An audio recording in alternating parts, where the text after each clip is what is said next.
Okay, folks. I wanted to do a kind of, I guess you would call it a hot topic. It's something that's been discussed quite a bit recently. I'm sure some of the people that disagree with me or agree with me will watch this video. Whether they'll comment or not comment, I don't know. And it's geared more towards a handful of people defining what a thriving spider or a thriving tarantula would be. Okay, so what we have in front of us, this is the new enclosure for the female Grammostola pulchripes, the Chaco golden knee. This is Annika. She is, I don't know if you can see, no, she's right underneath. You can see her leg right there. Okay, so I'm kind of hoping that she'll wander because she's been kind of getting used to her new home, so I was hoping she'd wander and move around while I'm talking so you guys have something to actually look at. But I did a little bit of research, and it's not a ton, and it's basically taking the phrase thriving and breaking it down into what I would call our hobby, or the tarantula hobby itself. I mean, in people's collections, and I think it's going to be defined and maybe interpreted a little differently depending on the person that you talk to. And we're going to start with her, for instance. And I know I mentioned this video before, but what I want to do first is I want to give you what I looked up as far as the definition for thriving. And the definition for thriving is to grow or develop well or vigorously, or prosper or flourish.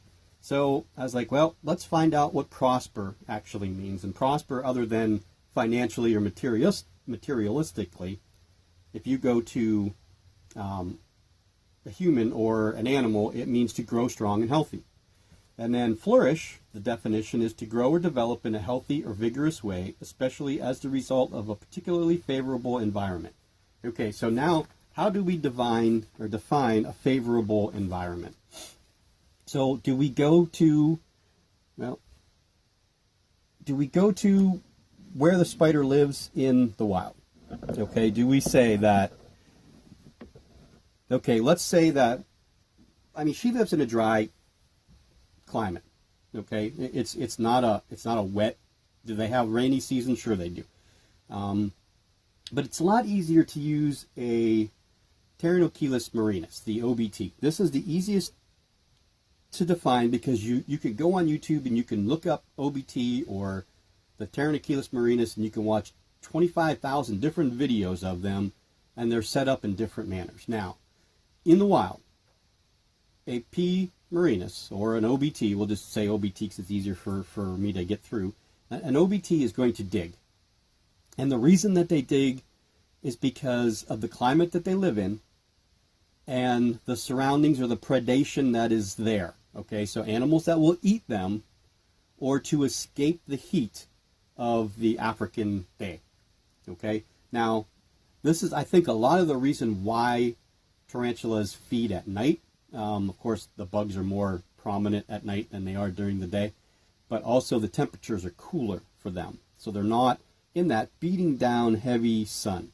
So let's take a P. marinus at, we'll use Chaos. Chaos is right around the 3-inch, maybe just a tad bit over the 3-inch mark. She's in an enclosure that's not big enough for her. She could do something bigger, much bigger, deeper. Is she doing fine? Absolutely she is. Is she thriving? Yeah, I believe she is. And the reason I believe she is because she's eating. She is, well, when I do put water on her web, she will come out and drink a little bit of water. And she's molting. She's not had any problems. I had her since she was a 1/2-inch sling. It's taken her a 1.5 years to get to this point.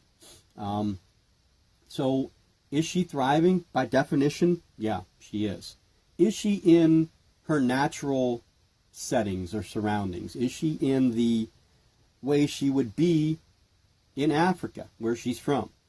No, she's not. She's not in a container that is, 14 inches deep with substrate that she can dig down into. Would she do that if I put her in that environment? You know what? Probably she would. And it's because it's kind of in their nature. It's It's what they know to do. But I have never tested the theory of, well, do I put her in something huge and deep and see how far she digs down if she just digs down? Or do we put her in an enclosure that's set up like some people do, semi-arboreal, where you have, and I don't like using that term, semi-arboreal, set it up so that they have something to climb on and web up top if they want to. And they have enough dirt, let's say 4 inches of dirt, to dig in if they want to. And then find out what they do. Now, if you took that same spider and put it in that setup, we'll call it semi-arboreal, and she was in a setup that way, she was on the surface. She didn't dig. She webbed around the tree thing that I put in there. It was a decoration. That was a fish aquarium decoration. She webbed all around. Now, she was a little smaller. Of course, she was right around the 1 inch, 1 1/4 inch mark when I did that with her. But she never dug. She just webbed. She had 2.5 inches of dirt to dig in, as a 1 inch spider is quite a bit. She didn't dig a piece. She used the base of that decoration, and she webbed all the way around that and made herself a funnel, and that's where she lived. Okay, she only used like 1/10 of the enclosure that she was in. Now, if I took that enclosure and put it outside in the sun or under a heat lamp and increased the temperature in there to 95, 100, 105 degrees, do I think she would dig? I can almost guarantee you she would, because she has no way to thermal regulate. So the only way to do that is to escape the heat, and the only way to escape the heat is to go down. It gets cooler as you go down. There's no other way to get rid of it. You're either in the shade and drop yourself 10 degrees in the shade, or you dig a hole, and that's what they do. I don't have anything here that's going to eat her, so she doesn't have to worry about that in her enclosure. They have no threat of predation in any of these enclosures. The only thing that they have a threat of is you. You're the only threat that actually is to them at this point in time. And once they get accustomed to their home, they really don't want to leave it. I know I'm going to have a heck of a time, and she needs to be rehoused. I know I'm going to have a heck of a time getting her out of there, because she does have a burrow. She doesn't have a lot of dirt. I mean, the dirt's only about 2 inches deep, but she's made a huge web and a home that goes down underneath all the way down to the bottom, and the web sticks up above the ground like 2.5 inches. So trying to get her out of there is going to be an absolute treat. Does she need to come out of there? Yeah, she does. She needs something longer, and she needs something a bit deeper. And she's probably going to go into one of the 7-liter shoebox enclosures is what I'm thinking I'm going to put her in. And all that really is about 2 inches deeper than what she's in, and I'll take the one side and I'll put the substrate as high up as I can without me running the risk of her. I don't want her to dig a turret right underneath the enclosure lid. That's the problem that I have. So what do? Do I take and put her into a huge deep enclosure, give her a bunch of substrate, and let her dig? I could. Will she dig? I don't know. She may not. I could put decorations on top like we have here, pieces of bark and wood. Maybe she digs a hole in there. Maybe we put a skull and she just goes in the skull and lives.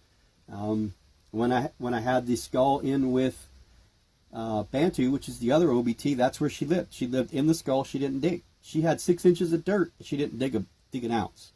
So when I moved her out of that enclosure into the one that she's in now, she still has about 5 inches of dirt, and she's made a web funnel, a network of webs, and she's got a burrow down underneath. So she's done both. She doesn't have the ability to climb because the enclosure's not super tall. So is she thriving? Is Chaos thriving in the atmosphere that she's in? I think she is. People are going to tell you that unless they're set up the way that they are in the wild, they're not thriving, they're not prospering, they're just living. And my question to them, and if you can prove to me that they're not thriving, and they're not living, or they're just living, they're just existing in that box, then please, by all means, show me the proof. I want to know what the proof is. And I always go back to when people start arguing, and I try to get into it on the sites because it's just not worth it. But if someone starts to be belligerent and you send them a message and say, okay, here are some pictures of the way that these people in Poland and in Europe and in England and Scotland that are raising these, and Germany especially, that are raising these tarantulas, if you look at them, these ones that they don't do it for a collection hobby. They do it for a business. And these people that are doing it for a business, and even some of the ones that do it for a hobby, keep them in tiny little boxes. And their theory, again, as I said this before, is that their enclosure is their burrow. Okay, so they're safe because they have four walls around them. They don't have predation. They don't have wind blown on them. They don't have heat blown on them. I've seen these people that breed, especially the one guy in Poland. He breeds spiders that a lot of times he's the first one in the world to breed them. But he keeps a lot of the spiders that are breeding spiders in boxes that are not much bigger than what the spider is actually, with maybe just an inch of dirt on the bottom. Sometimes not even dirt, maybe just a paper towel. And those are breeding stock, and that's how those spiders live. Is it right? No, it's not right. Are they living? Yeah, they are. Are they thriving? Well, you know what? They're growing, they're eating, they're molting, and they're reproducing. So I have a funny feeling that thriving would be a correct answer to that question. And people don't want to listen to that. They want naturalistic enclosures. They want things to be set up the way that they would do it, you know, because that's the way they do it, and the way that they do it is the only way that's right. And I've said this a million times. I've said it in some of my videos. I've said it on the site. The way I keep my spiders may be different than the way you do, or the way that another guy does. You know, I may keep them different than Mike Farless does on Casey tarantulas, or Tom Moran, or, you know, Moss tarantulas, or Moss, or March tarantulas. The way I keep them can be different. Does that mean that I'm wrong, or does that mean that they're wrong? No. We all live in different areas of the world. We all have different climates. We all have different humidity levels. And this is why, you know, humidity is a whole other topic, but we'll touch on it for a minute. That's a whole other thing. Again, where I live, in the summertime, our relative humidity here for you know, weeks on end could be 90% because of the lake. So we have huge, high, terrible humidity. Why would I want to add more? People are saying, well, your enclosure's dry, your substrate's dry. You need more humidity. I'm like, dude, it's 92% humidity here today. How much more do you want me to add into that enclosure? So you have to take in the fact of where you live, what your normal humidity levels are, and forget about care sheets. The care sheets that are out on the web, just throw them away. Just forget about them. Because some of them are just copy-pasted crap from one care sheet to another. You know, you need to have, I mean, go look up Avicularia species. They're telling you they need 80% humidity. How in God's green earth are they getting 80% humidity 30 feet in the air in a tree, where the wind's blowing back and forth the whole time? They don't, and they don't need it. They need it dry, because that's what it is. The tree is dry. Sure, they get rained on, they're going to get wet. It dries up pretty quick, right? So, you know, maybe an Acanthoscurria geniculata needs it a little bit more humid than others do. Well, does that mean that they won't prosper in a dry enclosure? Absolutely not. They're gonna prosper whatever you give them, and as long as you feed them, as long as they molt okay, as long as you don't freeze them, as long as they have decent warm temperatures, they're going to thrive. So I hope that people understand. And again, forget about looking at what a spider is in nature. Sure, you should replicate that as best as you possibly can in a given situation. That doesn't mean it has to be identical. Again, GBBs, the Chromatopelma cyaneopubescens, live in an area that has grassy, rocky, gravelly dirt. They live in the base of shrubs. They dig down into the root system, and they make a burrow inside underneath the roots that comes out into a web funnel. They don't live in an enclosure with 1 inch of dirt and then a bunch of stuff to anchor their webs to. Do they do it in captivity? Absolutely. They do it in captivity, because they're making themselves their home, a safety zone. That's what the webbing is. If they have the proper amount of substrate. If you could take a 30-gallon aquarium or a 20-gallon aquarium and put a GBB in there and use the naturalistic substrate, or the stuff that's found where they're from, and add it in there, and find things that have like that root system and put it in there, they'll dig. They will dig. I guarantee it, they will dig. So, again, thriving is a completely different word for different people. Give me 1 quick second and I'll be right back. Okay, I'm back. I just had to stop it because we were getting close to that mark where once we get to a 15-minute mark on this phone, the program that I'm using won't allow that video to be rendered. it says it can't be supported. So I just had a few more things I want to say, so I figured I'd stop it and then add a few more things. Again, going back to the GVB, going back to the OBT, you could take the Cerrado Jarus Darlingi, you could take any Chelobrachy species. I've seen a bunch of keepers on YouTube, and this is where you have the problem. This is where a lot of the people in the hobby have the problem. It's with people that do YouTube videos. And there's a couple reasons for that. One is because the only way that you're going to get people to watch your videos is if the spider is actually out. And how do you do that with a spider that digs? Well, you don't give it the opportunity to dig, right? You give it the opportunity to make webs. You take a Chelobrachy, oh no, let's go with the Cerrado Jarus Darlingi, okay? I put 3 inches of dirt in that for that spider at 1 inch. I gave it a decent size enclosure. It dug a bunch of tunnels and it webbed the crap out of the top, okay? Now I could have put it in 1 inch of dirt and it would have just made a network of spider webs and funnel webs, and that's where it would live. Would it be okay? Yeah, it absolutely would be okay. Would you guys get to see it? Sure you would. You wouldn't have to watch it pop out of a hole, grab something and pull it in, and that's where we have this problem with thriving. There are so many people in the hobby that are against people that do YouTube videos specifically for that reason. And trust me, and there are a ton of people that do YouTube videos with tarantulas that have absolutely no idea what they are talking about. They just know that they enjoy spiders and they enjoy doing the videos, and the only way to get people to hit that like button and hit that subscribe button is if they're seeing stuff on that video. Okay? If I put a video out with 14 spiders and I call it a feeding video and not one of them feeds, what good is that? It's not doing any good. Am I going to get people to watch it? Sure I am, because they're going to start watching it thinking that their spider's actually eating in there, and then they're not. Then they watch a 14-minute video and there's nothing there. There's no content. They're listening to me talk like you are right now. At least this is a topic, but they're listening to you talk, or they're watching a spider with a cricket running around and nothing happening. So part of our problem in the hobby is people that do YouTube videos for popularity. I'm not saying the big people. I'm just saying people that need to feel important. And that's why a lot of people do videos, is because they have that need to feel important. One of the reasons I started doing these was, I mean, Dave Scott was kind of an inspiration watching his videos, and I was like, oh, I'd like to do that. And it's because I'm so introverted. I'm not a very social person in face-to-face situations. I'm not a, I mean, once I get to know you, I can talk to you like I'm talking right now. But I'm not great with groups. I don't like going to family events. I'm just that kind of a person. So this gives me a way to be a little extroverted, where I can talk to people I don't even know or see. Some of you guys I've become good friends with, and you know, and that's another great thing about this. But there are so many people that just slap videos on there just because they want to, and then they're giving out information that is either A, unfounded, B, untrue, or C, regurgitated from some old care sheet that was made 15 years ago.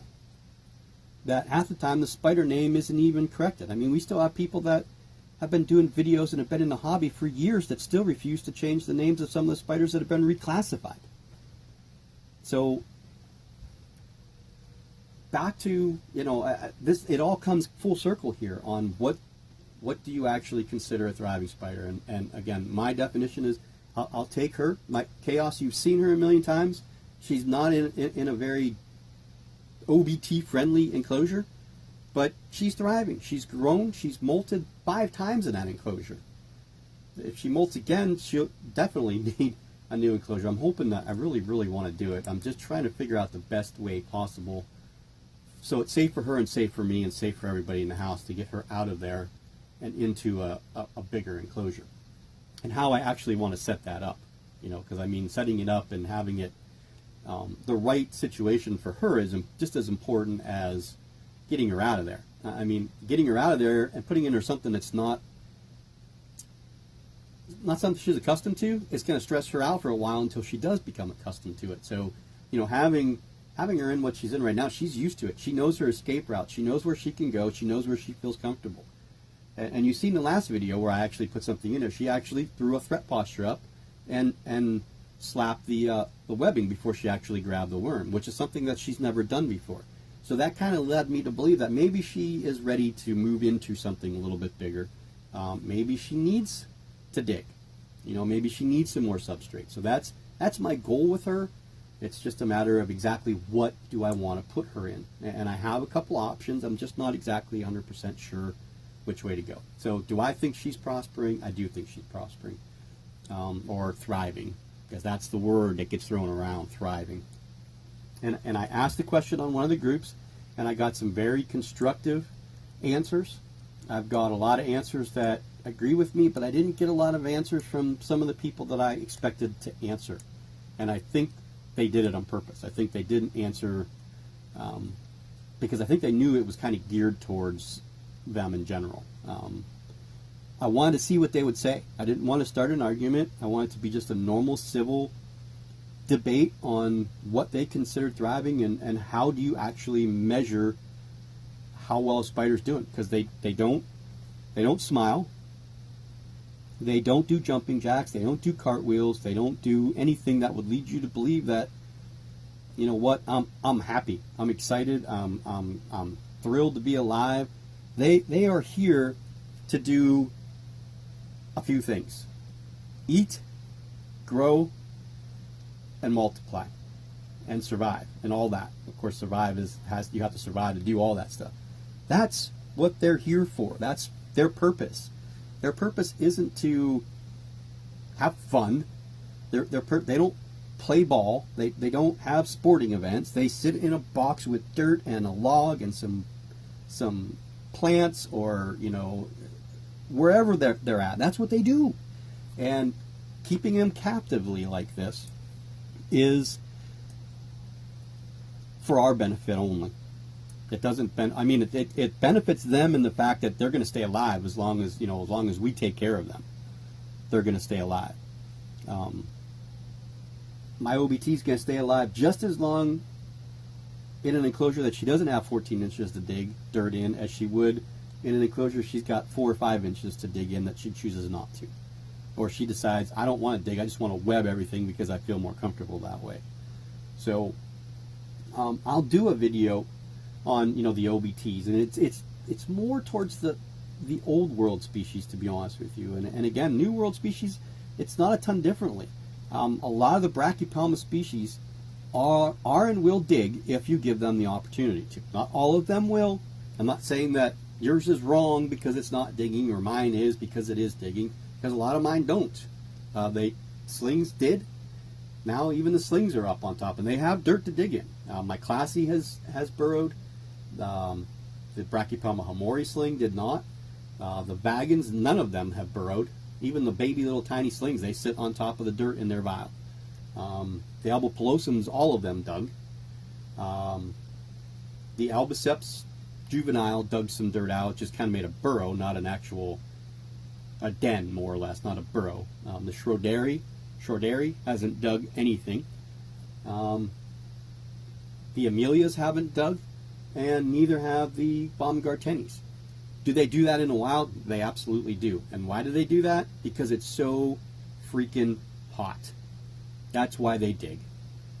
And again, until somebody can give me a reason other than weather or heat and predation that they dig, I'd love to hear it. I'd love to hear any other kind of explanation of why they dig other than those two facts: to stay away from getting eaten, and to stay away from the heat, or to escape the cold. Because they're then, once they burrow down to a certain spot and they feel it comfortable, or a gradient temperature that they like, or humidity, whatever it may be, that's where they're going to stay. And they may have different levels for different times of the year.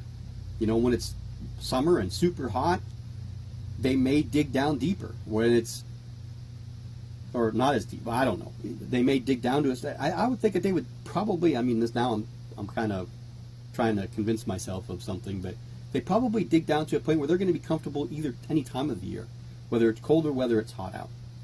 And if they don't want to go down as far because it's not as hot, then they have that opportunity. But that's why they do it. And I think until we realize that, and realizing and understanding that they don't have that necessity in captivity. Because I don't warm up any of my spiders to 95 degrees or 100 degrees. I mean, the most I've done is try to heat up the female Chalcodes for a while to get her into warm temps and then cool her back down again. Now she's warm, going into the warm-up phase again. And now I think I'm going to warm the heck up out of the male Faunopelma hensi, so hopefully he'll molt, because he just is not molting. So temperature is going to change the way the tarantulas metabolize. So the warmer it is, they'll eat more. They'll eat more and they'll molt more. It's almost like it's a trigger to them that it's hotter. The season's the time that there should be a lot of prey items around, so I'm going to eat whatever comes around me, because in 3 months from now it's going to cool down and I'm not going to have that opportunity. And I think that's why a lot of Faunopelma, a lot of Brachypelma species will kind of go into a lull in the wintertime. They won't eat. And that's because the temperatures will cool down. But if you keep them in a constant temperature, 75, 70, I mean, my spiders go from 65 degrees in the winter at night to, it could be 90 degrees in the summer, in the middle of summer in heat, because I don't run an air conditioning in my room anymore. I just use a fan to circulate air. Part of that's for them, and part of that is for me. So again, I hope I didn't piss too many people off, and I hope that it was informative. I hope that it makes some people think about terminology a little bit and the way that you keep them. And she's been an actual jewel just sitting there for you. Well, she's not really doing much, but you can't beat looking at her. So again, there's another video I want to do, and this may rattle a few people's cages. I hope not, because it's not that, the intent is not to do that.